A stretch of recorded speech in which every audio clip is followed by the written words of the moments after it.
జ్ఞానము, చిట్ట చివర మోక్షము ఆయన అనుగ్రహిస్తాడు.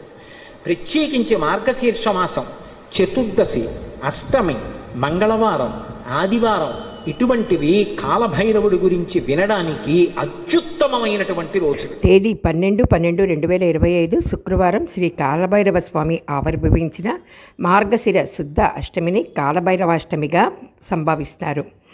ఈ కాలభైరవ స్వామి పుట్టుక సంబంధించిన ఆసక్తికరమైన కథ శివపురాణం చెప్తుంది. ఒకసారి శివబ్రహ్మలు మాట్లాడుకుంటున్నారు. ఆ మాటలు కాస్త వాదోపవాదాలుగా మారాయి. బ్రహ్మదేవుడు, నేను సృష్టికర్తను, పరబ్రహ్మ స్వరూపుడను, నేను చెప్పినట్లుగానే మీరంతా నడుచుకోవాలి అన్నాడు. దానికి శివుడు సమ్మతించలేదు. దానితో వారి మధ్య వాదం పెరిగింది. బ్రహ్మదేవుడు శివుడిని తోలనాడటం ప్రారంభించాడు. శివుడికి కోపం పట్టలేక హుంకరించాడు. ఆ హుంకారం నుంచి ఒక భయంకర రూపం ఆవిర్భవించింది.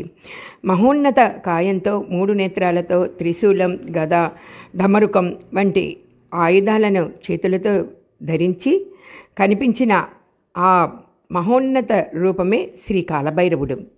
హుంకారంతో జన్మించిన కాలభైరవుడు తన జననానికి కారణం ఏమిటి చెప్పమని శివుడిని కోరాడు. శివుడు ఆజ్ఞ మేరకు కాలభైరవుడు బ్రహ్మదేవుడు 5 శిరస్సులలో మధ్యన ఉన్న 5వ శిరస్సును ఖండించాడు. దానితో బ్రహ్మదేవుని గర్వం అణిగిపోయింది. తిరిగి కాలభైరవుడు శివుని చెంతకు నిలిచాడు. నీవు బ్రహ్మదేవుని శిరస్సులు ఖండించటం వలన నీకు బ్రహ్మహత్యా పాతకం సోకింది కనుక నీవు బ్రహ్మకపాలాన్ని చేతిలో ధరించి తీర్థయాత్రలు చేయి అని శివుడు సలహా ఇచ్చాడు. దీనితో కాలభైరవుడు బ్రహ్మహత్యా పాతకాలను తొలగించుకోవటం కోసమని బ్రహ్మకపాలాన్ని చేతిలో ధరించి క్షేత్ర పర్యటన ప్రారంభించాడు. ఎన్ని క్షేత్రాలు పర్యటించినా తనకు సోకిన పాతకం విడవనందున మహావిష్ణువు వద్దకు వెళ్ళి ఆయన్ని ప్రార్థించాడు. ఆయన కాలభైరవ, నీవు శివుని కుమారుడవు కనుక శివునితో సమానము. బ్రహ్మదేవుని గర్వం అణచడానికి జన్మించిన వాడవు. నీవు ఎన్ని యాత్రలు చేసినా ఉపయోగం ఉండదు. నీవు కాశీక్షేత్రానికి వెళ్ళు. కాశీక్షేత్రంలో అడుగుపెట్టినంతనే నీ బ్రహ్మహత్యా పాతకం భస్మమైపోతుంది అని మహావిష్ణువు సలహా ఇచ్చాడు. దీనితో కాలభైరవుడు కాశీ చేరుకున్నాడు. ఆయన బ్రహ్మహత్యా దోషం పోయింది. బ్రహ్మకపాలాన్ని కాశీలో పూడ్చిపెట్టాడు. బ్రహ్మకపాలం పూడ్చిపెట్టిన చోట ఏర్పడిన తీర్థమే నేటి కాశీలోని కపాలమోక్ష తీర్థం.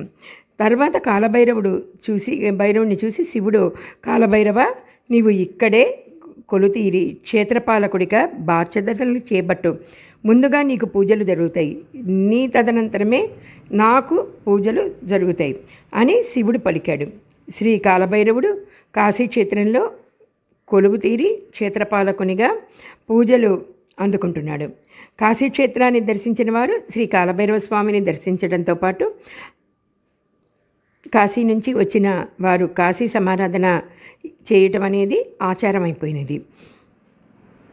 కాశీక్షేత్రానికి వెళ్ళి వచ్చిన వారు కాశీ విశ్వేశ్వరుని స్వామి వారిని పూజించడంతో పాటు వడలను చేసి వాటితో మాలను తయారు చేసి పూజానంతరం శునకానికి పసుపు కుంకుమను పెట్టి ఆ మాలను దాని మెడలో వేసి నమస్కారాలు చేస్తారు. ఆ ఆచారాలు శ్రీ కాలభైరవ స్వామి వారి మహత్యానికి నిదర్శనం. ఈ కాలభైరవుని జన్మదినమైన కాలభైరవాష్టమి నాడు శ్రీ కాలభైరవ స్వామి విగ్రహం లేదా చిత్రపటాన్ని ఏర్పాటు చేసుకుని గణపతిని పూజించిన తర్వాత షోడశోపచారాలతో అష్టోత్తరాలతో శ్రీ కాలభైరవ స్వామిని పూజిస్తారు. మినప వడలను నైవేద్యంగా సమర్పిస్తారు. ఒక పూట ఉపవాసం చేస్తారు. ఈ మార్గశిర అష్టమి కాలభైరవాష్టమి జన్మదినాన్ని పురస్కరించుకుని శ్రీ ఆది శంకరాచార్యుల వారు రచించిన కాలభైరవాష్టకాన్ని పారాయణ చేస్తారు. ఇలా కాలభైరవాష్టమి నాడు శ్రీ కాలభైరవ స్వామిని స్మరించటం,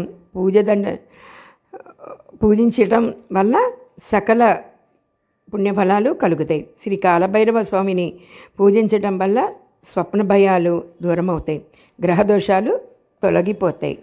ఓం నమః శివాయ.